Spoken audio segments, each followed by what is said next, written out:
이제 2부 주제 강의를 시작하겠습니다. 사회를 맡은 저는 최윤배입니다.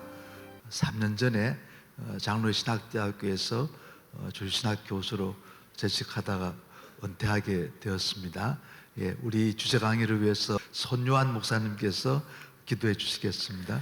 하나님의 뜻이 하늘에서 이룬 같이 땅에서도 이루어지고 이번 포럼을 통하여서도 하나님의 뜻이 이루어질 수 있도록 은혜를 더하여 주시옵소서. 세속화와 물질주의가 만연한 이 시대에 우리가 이 포럼을 통하여서 사역과 생활을 성찰하며 주님의 성품을 닮아 섬김의 삶을 실천하고 다짐하는 은혜의 시간 되게 하여 주시옵소서.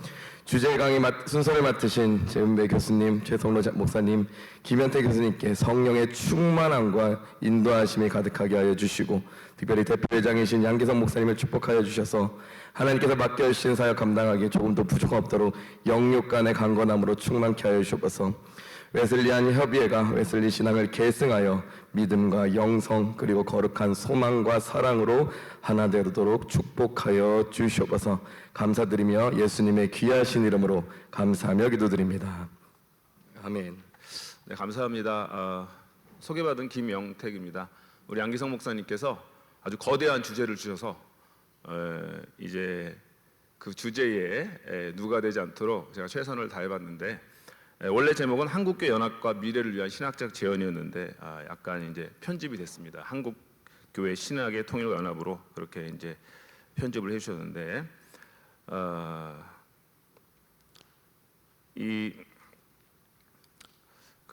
우리 웨슬리안 협의회를 통해서 이런 앞으로 한국교회가 하나 되고 연합될 수 있는 그런 가능성들이 제시되는 그러한 시간이 되었으면 좋겠다. 이제 그러한 마음으로 짧게 논문을 제가 작성을 해봤습니다. 48페이지 이하의 논문이 있으니까요. 이게 제가 다 이거 읽을 수는 없습니다. 시간관계상 제가 지금 아마 15분 전에 12시 15분 전에 제가 마쳐야 될 것 같습니다. 그래서 논리적으로 약간 이제 듬성듬성한 부분이 있더라도 그거는 압축하기 위해서 어쩔 수 없는 부분들이니까 여러분들이 나중에 차후에 원고를 한번 읽어보시면 될 것 같습니다. 역사적으로 대륙을 휩쓸고 지나간 대역병의 시대 이후에는 항상 인류는 문명사적인 대전환을 경험했습니다. 로드니 스타크라는 유명한 학자의 명저가 있습니다. 기독교의 발흥이라는 책이 있는데요. 이 기독교의 발흥이라는 책에서 로드니 스타크는 이런 질문을 합니다. 어떻게 로마 제국의 변방에서 시작된 이름 없는 메시아 운동이 고대 시대의 이방 종교들을 밀어내고 서구 문명의 지배적 신앙으로 자리매김할 수 있었을까? 이 질문을 던지면서 이 질문에 대한 가장 설득력 있는 답변으로 AD 165년에 있었던 특히 마르쿠스 아우렐리우스 황제의 통치 기간에 있었던 그 역병이 원인이 되었다. 그렇게 분석을 합니다. AD 165년, 그러니까 2세기 경에 이 역병이 로마 시대를 강타했을 때 로마 정부와 이교도들은 내가 먼저 살겠다고 다 도망갑니다. 역병에 걸려서 고통당하는 사람들을 내버려 두고 다 도망을 갑니다. 그런데 한 부류의 사람들만 끝까지 남아서 그들에게 필요한 물과 빵을 제공해주고 그들 곁에서 그들을 위로해주고 함께해주는 사람들이 있었습니다. 그 사람들이 그리스도인들이었습니다.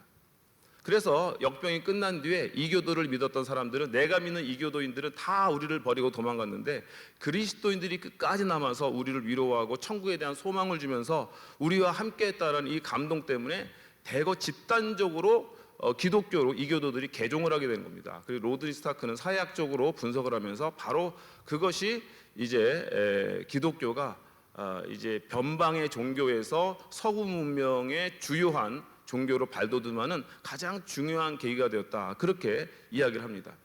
그래서 이 역병, 2세기에 있었던 역병이 기독교가 서구 문명의 중심으로 떠오르게 되는 아주 중요한 계기가 된 것입니다. 또 하나 얘는 뭐냐면 흑사병입니다. 13세기, 14세기에 있었던 흑사병인데, 앙드레 모루아라는 유명한 또 프랑스 학자가 있습니다. 이분이 영국사라는 책을 이제 저술을 했는데, 그 책에서 유럽의 종교개혁의 배경이 무엇이냐? 그것은 바로 흑사병일 수 있다라는 이러한 이제 진단을 내놓은 것입니다. 흑사병이 일어나니까 뭐 유럽 인구의 3분의 1이 죽었다라는 통계가 있을 정도로 엄청나게 많은 사람이 죽은 것이죠. 그 당시는 봉건제도 시대입니다. 영주들이 농노들을 거느리고 농노들이 일을 해야 이제 영주가 영주로서의 부와 권세를 누리며 살아갈 수 있는데 사람들이 다 죽은 거예요. 일할 사람이 없습니다. 역전이 된 겁니다. 갑을관계 역전이 돼가지고 농노들의 힘이 세지는 것이죠. 영주들이 일할 사람을 구할 수가 없는 것입니다. 그래서 그 흑사병으로 인해서 봉건제도가 무너지게 되고 봉건제도가 무너지면서 영주들의 힘이 약해진 그러한 사회적 기반 위에서 종교개혁이 일어날 수 있는 그런 토양이 유럽 사회에 형성이 되었다 하는 것이 이 앙드레 모루아의 또 분석인 것입니다. 그래서 흑사병 이후에는 어떤 또 문명사적 대전환이 있었냐면은 바로 종교개혁이 일어나는 그러한 이제 놀라운 일이 있었다라는 것이죠. 그래서 이제 우리가 뭐 2000년부터 2020년이죠. 죄송합니다. 2020년, 2023년까지 3년 뭐 어간에 이제 전 세계적으로 코로나를 겪으면서 여기에도 분명한 무슨 뜻이 있을 것이다. 이 코로나 이후에 인류가 또 어떠한 문명사적 전환을 반드시 경험하게 될 거다. 이런 이제 통찰을 뭐 너무도 많은 분들이 내놨습니다. 그리고 그 어간에 뭐 수없이 많은 책들이 나왔고요. 그러면서 이제 가장 많은 사람들이 이야기하는 건 4차 산업혁명 시대가 도래했다라는 겁니다. 초연결, 초지능, 초융합의 시대가 무서운 속도로 우리 가운데 다가오고 있다. 블록체인 기술, 언택트 기술 엄청나게 발전하고 있습니다. 인공지능, 사물 인터넷, 로봇 기술, 드론, 자율주행차, 가상현실 등이 정말 무섭게 발전하고 있습니다. 제4차 산업의 혁명의 시대다. 이러한 문명사적 전환이 코로나 이후에 우리 인류에게 찾아온 것입니다. 그래서 이제 세상은 BC와 AC로 나뉘어진다라는 말이 과장처럼 들리지 않습니다. Before 코로나, After 코로나, BC와 AC로 나눠진다. 그렇다고 한다면 우리 기독교가 이제 이런 문명사에서는 그런 변화를 경험했는데 우리 기독교는 코로나19 이후에 어떠한 변화를 경험할 수 있을까? 사실은 변화라기보다는 우리는 1차적으로 느끼는 것은 코로나 이후에 기독교의 위기를 우리가 경험합니다. 그리고 누구나가 다 말합니다. 그리고 기독교 위기가 어떤 위기가 있는가는 지금 시간상 다 말씀드릴 수 없습니다. 우리가 너무도 잘 알고 있는 그러한 위기들이 코로나19 이후에 기독교에 찾아왔고 기독교가 가장 이 코로나19에 직격탄을 맞았습니다. 그렇기 때문에 오히려 여기서 더 이제 한 발짝 더 나가서 한국 교회가 시간을 허비할 수 없다. 이제 더 이상 분열되고 어떤 내부적인 어떤 갈등, 분열로 인해 가지고 한국 교회가 시간을 허비할 그런 지금 상황이 아니다라는 겁니다. 더 우리가 연합하고 하나 되어서 미래를 향해서 나가야 되고 부흥을 향해서 나가야 되는 그러한 시대적 그런 소명 가운데 우리 한국 교회가 처해져 있다라는 것을 인식하는 것이 중요하다는 것이죠. 그래서 결론부터 말씀드리면 이제 코로나19 이후에 한국 교회에 찾아온 뭐 문명사적 전환까지는 아닐지라도 교회사적 전환이라고 한다면 한국 교회가 정말 하나 됐다. 코로나19 이후에 위기를 느끼면서 위기의식을 느끼면서 이대로 각자 도생하다가는 다 망하겠다라는 생각 뭐 여러 가지 이유들로 인해 가지고 교회가 하나 되고 연합되기 시작했다. 그것이 나중에 후대에 교회사가들이 한국 교회를 이제 평가하면서 내릴 수 있는 그런 결론들이 되기를 바라는 겁니다. 그리고 그 한국 교회가 연합되고 하나 되는 데에 우리 웨슬리안 협의회가 귀하게 또 중요하게 쓰임 받기를 원하는 것입니다. 이제 이 한국 교회가 어떻게 연합될 수 있을까를 우리가 살펴보려면은 도움이 되는 것이 미국 교회의 분열과 연합입니다. 특별히 이제 미국 복음주의 교회인데요. 오늘 우리가 이제 이 한국 교회라고 얘기할 때는 특별히 이제 어떤 카테고리가 있습니다. 그 카테고리는 이단은 한국 교회에 속하면 안 되겠죠. 그리고 예수 그리스도의 구원에 있어서의 예수 그리스도의 유일성을 부인하는 자유주의자들도 논외가 되는 것입니다. 그래서 우리가 한국 교회라고 했을 때는 우리가 기독교의 신앙 안에서 함께 연합될 수 있는 그러한 이제 교단들을 의미하는 건데 이걸 보통 우리가 이제 복음주의라고 통칭할 수 있을 것입니다. 그래서 미국 복음주의 교회들의 그 분리와 연합, 분열과 연합을 살펴보면 한국 교회가 나아갈 방향성도 우리가 제시를 받을 수 있다라고 생각이 됩니다. 복음주의라는 말은 영어로 이반젤리컬리즘이라고 합니다. 그러니까 전도라는 이반젤리즘이라는 단어와 이반젤리컬리즘이라는 단어는 많은 차이가 있습니다. 그래서 이반젤리컬리즘은 전도라고 번역되는 것이 아니라 복음주의라고 번역되는 단어이고요. 이 복음주의는 역사적 맥락이 있는 단어입니다. 미국 교회가 19세기까지는 지금 우리로 말하면 다 복음주의 교단이었습니다. 그런데 유럽에서 두 가지 사상이 미국으로 흘러들어옵니다. 첫 번째가 진화론이고요. 두 번째가 고등비평입니다. 진화론이 흘러들어오면서는 하나님의 창조를 부인하게 되고 창세기의 역사성이 부인됩니다. 그리고 고등비평이 들어오면서는 하나님의 말씀으로서의 권위를 지닌 성경의 말씀이 또 도전을 받아서 연구의 대상이 되고 학문의 대상이 되어버리는 것이죠. 그래서 이 진화론과 이 고등비평이 들어오면서 미국의 복음적인 교회들이 엄청난 위협을 받습니다. 신앙의 위협을 받습니다. 그래서 미국의 이제 복음적인 교단이라고 보수적인 분들이 연대를 하게 합니다. 그래서 뭐 장로교, 세대주의자들 할 것 없이 보수적인 분들이 거대한 연합체를 형성합니다. 그리고 이분들이 그 자유주의의 어떤 신학과 흐름에 대항하는 논문들을 쓰기 시작합니다. 그래서 그 논문을 이렇게 두꺼운 책 5권으로 펼쳐내는 그 책의 제목이 이제 펀더멘털스입니다. 펀더멘털스. 그래서 우리나라 말로 보면 근본주의적인 것들 뭐 이렇게 되겠죠. 그래서 이분들이 연대를 이루어서 기독교가 기독교 되기 위해서 양보할 수 없는 근본적인 교리들을 이제 그들이 선언하고 선포하기 시작합니다. 여러 가지 컨퍼런스나 포럼을 통해서.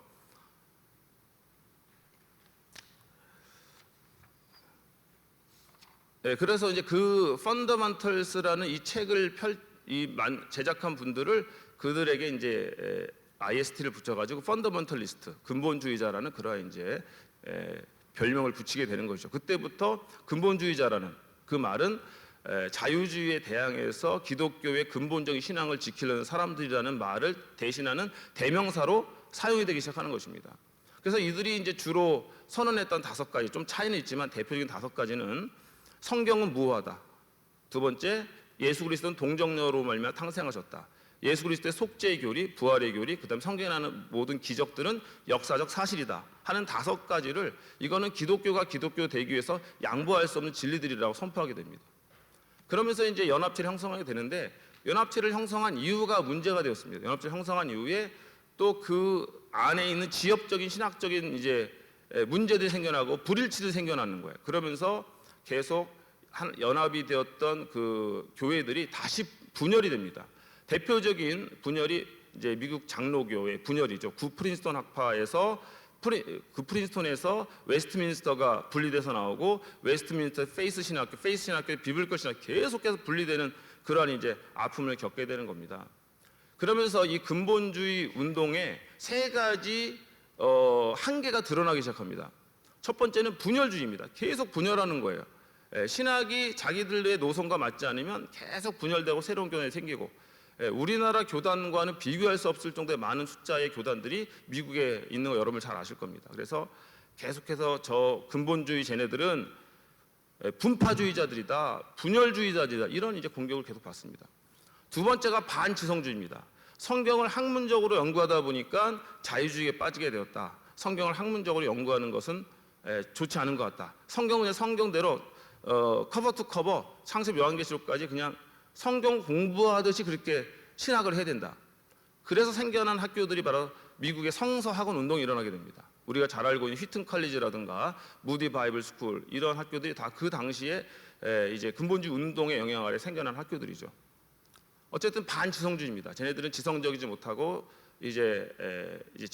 어떤 지적인 면에서 많이 떨어지는 아이들이라는 그런 이제 평가를 또 근본주의자들 받게 되는 거죠. 그다음에 3번째가 사회적 이슈에 대한 사회적 문제에 대해서 무관심하게 되는 겁니다. 자유주의자들이 이제 들고 나가는 것이 온갖 사회 문제, 사회적 이슈, 정치 문제이기 때문에 그거는 너희 자유주의자들 해라. 우리 근본주의자들은 개인의 영혼 구원에 치중하겠다면서 사회적 이슈에 대해서 무관심하고 개인의 영혼 구원에 치중하게 되는 거죠. 이러한 이제 비판을 근본주의자들이 받게 됩니다. 그런데 근본주의 안에 있었던 그 젊은 근본주의자들 안에서 이 문제의식을 갖게 되는 거예요. 왜 우리가 사회적으로 전능화 취급을 받아야 되는가? 왜 우리가 분열주의자라는 취급을 받아야 되는가? 왜 우리는 사회적 문제로 도태되어서 그들만의 리그를 만들고 중심부에서 벗어나 주변부로 우리가 밀려나야 되는가라는 심각한 문제의식을 이제 갖게 되는 젊은 학자들이 근본주의 그룹에서 생겨나게 되는데, 이분들이 바로 이제 신복음주의 운동을 일으킨 칼 헨리를 중심으로 한 신복음주의자입니다. 오켄카, 칼 헨리, 찰스 풀러 이런 분들이 이제 미국 LA 파사데나에다가 풀러 신학교를 세우면서 풀러 신학교를 중심으로 이제 복음주의 운동을 일으키게 되는 것입니다. 그러면서 이제 전미 복음주의 협의회 National Association of Evangelicals NAE를 조직하고요. 또 그 단체 사상을 대변할 수 있는 월간지 크리스처니티 투데이를 발행합니다. 그리고 이제 19세기 미국의 그 건강한 복음주의를 계승한다는 의미에서 네오 이반젤리컬스, 그래서 신복음주의자들이라는 그런 이제 명칭을 얻게 되는데, 나중에 이제 앞에 있는 네오가 떨어져 나가고 뒤에 있는 이반젤리컬스, 그래서 이제 복음주의 혹은 이반젤리컬리즘, 복음주의, 이반젤리컬스, 복음주의자들이라는 그런 이 명칭으로 지금까지 이제 흘러오게 된 것입니다. 복음주의는 어떤 특정한 교파나 신학 체계를 의미하는 것이 아닙니다. 장로교, 감리교, 성결교, 오순절, 나사렛, 구세군, 루터교 등 누구나가 다 복음주의자가 될 수 있습니다. 개혁주의적인 장로교인은 개혁주의적인 복음주의자가 될 수 있고, 웨슬리안은 웨슬리안적 복음주의자가 될 수 있고요. 순복음교인은 오순절 계통의 복음주의자일 수 있고, 고교회파 성공의 신자이면서 복음주의 신앙을 믿는 분들이 있을 수 있습니다. 그들을 예전주의적 복음주의자라고 우리는 또 부를 수가 있을 것입니다. 침례교 복음주의자도 있을 수가 있습니다. 자, 그래서 다양한 이제 복음주의가 있을 수 있는데, 이 또 복음주의를 연구하는 학자들 사이에서는 이 복음주의 스펙트럼이 너무도 광대해가지고 이 복음주의라는 용어를 정의를 내릴 수가 없다. 그래서 복음주의라는 용어를 사용을 중지하자, 모라토리엄이라는 걸 선언합니다. 대표적인 학자가 도널드 데이턴이라는 학자입니다. 도널드 데이턴은 이 복음주의는 너무 그 양상이 다양하고 신약적 스펙트럼을 어디 하나로 맞출 수가 없다. 그러니까 이 복음주의라는 용어를 더 이상 사용하지 말자라고 도널드 데이턴 교수가 이제 제안을 합니다. 그런데 여기에 반대해서 아니다, 복음주의가 다양한 신학적 그 다양성이 있을지라도 거기에서 뭔가 복음주의라는 그 단어를 뽑아낼 수 있는 가족적 유사성, 이게 비트겐슈타인이 언어 분석 체계하면서 이제 제시했던 개념인데요. 이 가족적 유사성, 그러니까 패밀리 리젠블런스라는 이 개념을 통해서 토마스 오든 교수라든가 미국의 이제 그 유명한 교수님입니다. 복음주의 유명한 교수 토마스 오든 교수라든가 앨리스터 맥그레스 같은 교수들은 복음주의 안에 분명히 어떠한 가족적 유사성이 있을 것이다. 그래서 저도 생각해 보니까 우리 한국 교회 안에 굉장히 넓고 다양한 신학적, 신앙적 스펙트럼이 존재하고 변화무쌍하지만 복음적인 한국 교회들 안에는 한국 교회를 설명할 수 있고 하나로 묶어주는 사도적이고 보편적인 신학, 그런 가족적 유사성이 분명히 존재하리라고 믿는 것입니다. 그래서 그 가족적 유사성의 내용들이 어떤 것이 있는가를 살펴보면서 한국교회 연합의 신학적 가능성을 한번 살펴보려고 하는 것입니다. 토마스 59페이지를 가시면 59페이지에서 토마스 오든 교수 이런 말을 합니다. 그러나 실제로 오늘날의 전 세계 복음주의자들은 기본적인 모든 점에서 일치하고 있다. 복음주의의 목적은 언제나 신약 성경이 모사하는 사도적 기독교로 돌아가는 것이었으며 지금도 여전히 그러하다. 하나님의 백성은 더욱 충실하게 사도적 확신과 진리로 돌아가 삶을 변혁하고 세계를 변화시키는 결실을 향해 나아간다는 믿음을 반영한다. 그래서 이 J.I. 패커 교수하고 토마스 오든 교수가 원 페이스, 우리나라 말도 번역이 됐습니다. 제가 우리나라 말 번역은 제가 이름을 까먹었는데 하여튼 원 페이스, 하나라, 우리의 신앙은 하나다라는 것을 제시하면서 그 책을 이제 출간을 하면서 했던 내용들을 제가 여기에 이제 요약을 해놓은 것입니다.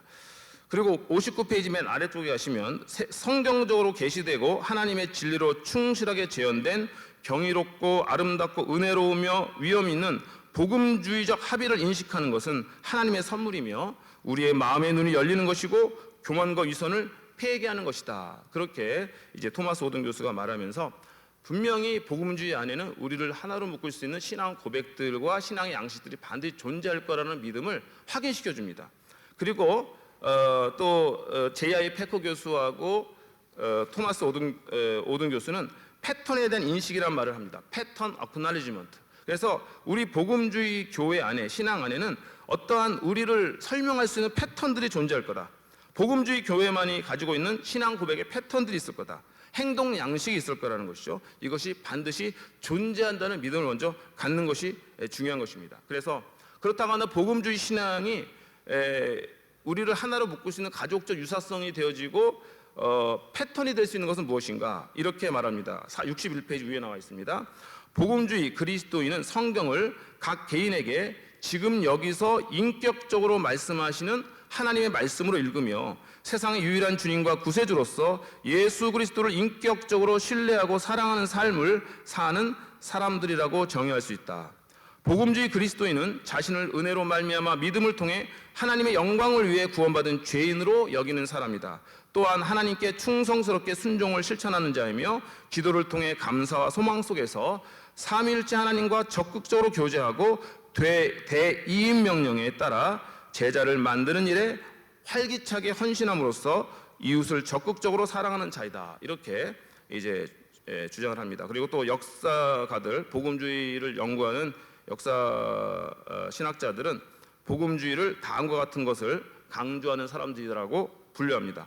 하나님의 말씀이 성경 강조하고요, 십자가를 통한 구원 강조하고, 회심의 보편적 필요성을 강조하고, 보편적 과제로서의 선교 사역을 강조하는 그러한 특징을 지닌 그리스도인들을 우리는 복음주의자다 할 수 있다라는 것입니다. 벌써 시간이 제가 3분밖에 안 남았습니다. 하다 보니까. 자, 그래서 그렇다고 한다면 우린 복음적인 일치를 이룰 수 있을 것인가? 이러한 일치를 우리는 새로운 에큐메니즘이다, 새로운 복음주의적 에큐메니즘이다, 그렇게 부를 수 있다라는 것이죠. 기존의 어떤 자유주의적인 에큐메니즘이 아니라 복음주의적인 그 연대를 할 수 있고 하나 될 수 있는 그러한 차원에서 복음적 교회일치, 그리고 그 교회일치 앞장서는 운동이 바로 우리 웨업의 운동이라고 생각이 됩니다. 어려움이 있습니다. 어려움이 있지만 이 어려움을 인식하는 가운데 한국교회 연합과 일치를 추구하는 웨업의 정신이 그리스도 안에서 타 교파에 있는 정통적인 신자들에게 좀 더 가까이 다가설 수 있다. 우리가 이렇게 연합됨으로 인해서 다가설 수 있는 그런 매우 유익한 점이 있다고 생각됩니다. 또 복음주의적 일치를 표현하고 진전시키는 합의적 선언들을 낳도록 하나님께서 우리 시대의 웨업을 통해서 역사하실 것이라는 것을 믿습니다. 자, 한국교회 연합과 일치를 위한 제언입니다. 이건 제목만 읽겠습니다. 신학적 선언의 중요성을 인식하라. 그것을 내놓은 단체의 신념을 분명하게 선언하고 어느 정도의 일탈을 방지하고 작성자들의 목적과 강조점을 짚어주는 역할을 합니다. 영어로 데클러티브, 디펜시브, 디렉션, 그래서 3D인데 3D 역할을 해주는 겁니다. 이 문헌자들은 작성자들이 공유하는 성경 해석, 복음에 대한 이해, 교회와 교회 사명에 대한 견해를 구체적으로 보여주고 세부 사항에서 서로 다른 점이 있더라도 그러한 차이는 전체적인 일치의 틀 안에 있습니다. 자, 그래서 복음주의적인 신학적 선언이 중요한데 이미 우리는 외업은 하고 있고요. 두 번째로 독성과 편견을 경계해야 되고요. 세 번째로 본질적인 것은 일치를 이루어야 됩니다. 우리가 포기할 수 없는 신앙이 일치를 이루고 그 다음에는 비본질적인 것은 자유를. 그래서 비본질적인 것들이 있거든요. 그것 때문에 무너지기도 하고 서는 것이 아니라고 한다면 거기엔 자유를 주자. 그리고 마지막으로는 모든 일에는 사랑을 행하자. 이것이 모든 복음주의자들이 가장 좋아하는 문구입니다. 본질적인 것은 일치를, 비본질적인 것에는 자유를, 모든 일을 사랑을.